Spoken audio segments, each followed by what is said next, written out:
ஓம் நம சிவாய. தெய்வத்தின் குரல் முதல் பகுதி.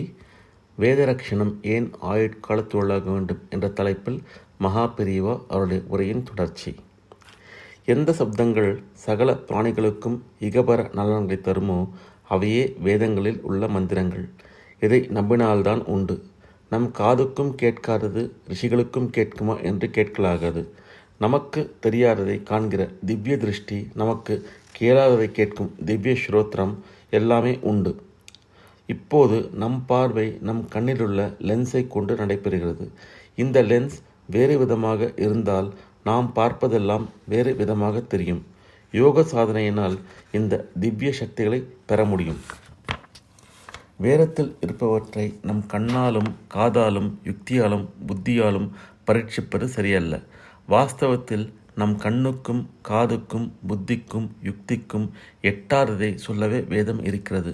நமக்கு நேரில் தெரிவதை நாமே தெரிந்து கொள்கிறோம். அதற்கு வேதம் என்று ஒன்று வேண்டியதே இல்லை. எதை ருசுவினால் நிரூபிக்க முடியாதோ, எங்கே புத்தி எட்டாதோ அப்படிப்பட்ட பரம சத்தியங்களை திவ்ய திருஷ்டி உள்ள முனிவர்கள் அறிந்து வேதமாக தந்திருக்கிறார்கள். அந்நிய தேச விவகாரங்கள் நம் கண்ணுக்கு தெரிவதில்லை. அங்கிருந்து வருகிற பத்திரிகைகளிலிருந்து தெரிந்து கொள்கிறோம். உடனே நம்பிவிடுகிறோம். லோகத்திலுள்ள கருவி எதனாலுமே தெரிந்து கொள்ள முடியாத விஷயங்களை தெரிந்து கொள்வதற்காக வேத மந்திரங்கள் என்ற பத்திரிகையை ரிஷிகள் தந்திருக்கிறார்கள். அவற்றை நம்பிக்கையின் மேல்தான் ஏற்க வேண்டும். கொஞ்சம் நம்பி ஏற்றுக்கொண்டால் தானே அதன் பலன் தெரிந்து போக போக இதுவே சத்தியம் என்று நிச்சயமாக அறிந்து கொள்வோம். பிரத்யட்சமாக மந்திர சக்தியால் அங்கங்கே கொஞ்சம் இப்போதும் நடந்து வருகிறது. இதில் நல்லதை விட கெட்டதுதான் இப்போது அதிகமாக இருக்கிறது. ஏபல், பில்லி, சூன்யம் இது மாதிரி மாந்திரிகம் என்றாலே பயப்படுகிற மாதிரி இருக்கிறது. ஆனால் இதிலிருந்தே கூட கெட்டதை செய்ய ஒரு சில சப்த கூட்டங்களுக்கு சக்தி இருக்குமானால் நல்லதை செய்யவும் ஏன் இப்படி சில சப்த கூட்டங்களான மந்திரங்கள் இருக்கக்கூடாது என்று யோசித்து தெரிந்து கொள்ளலாம். நல்லதாகவும் அவ்வப்போது எங்கேயோ கேள்விப்படுகிறோம். வருண ஜபம் செய்தார்கள், மழை பெய்தது என்று படிக்கிறோம். நம் ஊரிலேயே எப்போதாவது இந்த மாதிரி நேரில் பார்க்கிறோம். இன்னொரிடத்தில் வருண ஜபம் பண்ணியும் மழை பெய்யாமல் இருக்கலாம். அதனால் மந்திரத்தை சக்தி இல்லாததென்று தள்ளிவிடக்கூடாது. மருந்துகளை சாப்பிட்டு உடம்பு சரியாகிறவர்களும் இருக்கிறார்கள், குணமாகாமல் சாகிறவர்களும் இருக்கிறார்கள். அதனால் மருந்தே தப்பு என்போமா? மருந்து பலிக்காவிட்டால் வியாதி முற்றிருக்க வேண்டும் என்கிறோம். அதுபோல் கர்மா ரொம்ப பலமாக இருந்தால் எந்த மந்திரமும் பலன் தராமல் போகலாம். இன்னொரு காரணமும் உண்டு. பத்தியம் தப்பினால் மருந்து பலிக்காது. அந்த மாதிரி மந்திர சக்தி சித்திப்பதற்கு சில நியமங்களை பத்தியம் போல் வைத்திருக்கிறது.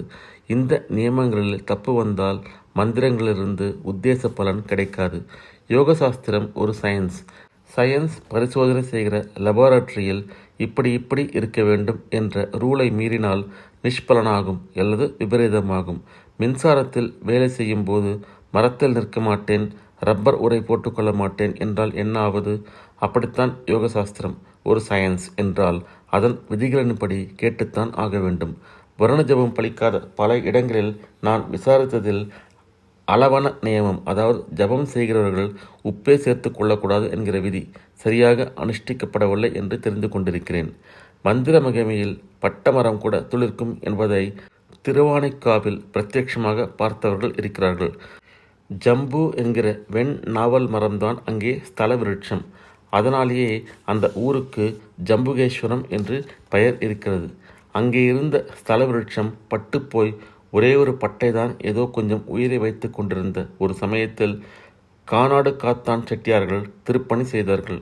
அப்போது இந்த பட்ட மரத்துக்கு ஏகாதச ருத்ராபிஷேகம் பண்ணினார்கள். மந்திர சக்தியால் அப்பொழுதே அது தளிர்த்தது. ஒவ்வொரு சப்தத்தால் ஒவ்வொரு விளைவு வெளி உலகில் உண்டாகிறது. ஆராய்ச்சியாளர்கள் சில விதமான சப்தங்களை ஸ்வரஸ்தானங்களில் அமைத்து ஒரு ஏரிக்கு பக்கத்தில் திரும்ப திரும்ப வாசித்த போது அதிலிருந்து உண்டான அதிர்வுகளால் ஜலத்தின் மேலே ஒளியானது தூள் தூளாக பிரகாசித்து கொண்டு அப்புறம் அந்த ஒளி தூள்களெல்லாம் ஒழுங்கான ஒரு வடிவத்தில் அமைந்தன. ஒவ்வொரு விதமான ஸ்வரவரிசைக்கும் இப்படி ஒரு ஒளி உருவம் உண்டாயிற்று. இந்த சயின்டிஃபிக் ப்ரூஃபிலிருந்து வேத மந்திர சப்தங்களால் தேவதா ரூபங்களின் தரிசனம் கிடைக்க முடியும் என்பதை நம்ப முடிகிறது. ஒளியானது ஒளியாக மட்டும்தான் வெளி உலகில் மாறுகிறது என்றில்லை. அது வேறு பல விதங்களில் வெளியே வியாபித்து பலவிதமான விளைவுகளை ஏற்படுத்துகிறது. வேத சப்தங்கள் வெளிச்சூழலில் பரவிக்கொண்டிருப்பதாலேயே லோகத்தில் பரமமங்கலம் உண்டாகும். அப்படிப்பட்ட சக்தி அந்த மந்திரங்களுக்கு இருக்கிறது. சப்தம் மட்டும் இல்லாமல் அதன் ஸ்வரஸ்தானத்துக்கும் சக்தி உண்டு. ஒரு ஒலியை எப்படி சொன்னாலும் பலன் தந்துவிடாது. சிலவற்றை உயர்த்த வேண்டும், சிலவற்றை தாழ்த்த வேண்டும், சிலவற்றை சமமாக சொல்ல வேண்டும். அப்போதுதான் பலன் கிடைக்கும். வேதத்தை இப்படி 3 வித ஸ்வரங்களில் சொன்னாலே பலிதமாகும். இவற்றை உதாத்தம், அனுதாத்தம், ஸ்வரிதம் என்று சொல்வார்கள். சப்தம், ஸ்வரம் இரண்டுமாக சேர்ந்து பிரபஞ்ச சக்திகளை நமக்கு அனுகூலமாக்கி தருகின்றன. ஓம் நம சிவாய. வேதரட்சணம் ஏன் ஆயுட்கால தொழிலாக வேண்டும் என்ற தலைப்பில் மகா பெரியவா அருளிய உரையின் தொடர்ச்சியை அடுத்த பதிவில் பார்க்கலாம். ஓம் நம சிவாய. ஹரஹர சங்கர ஜெய ஜெய சங்கர. காஞ்சி சங்கர காமகோட்டி சங்கர.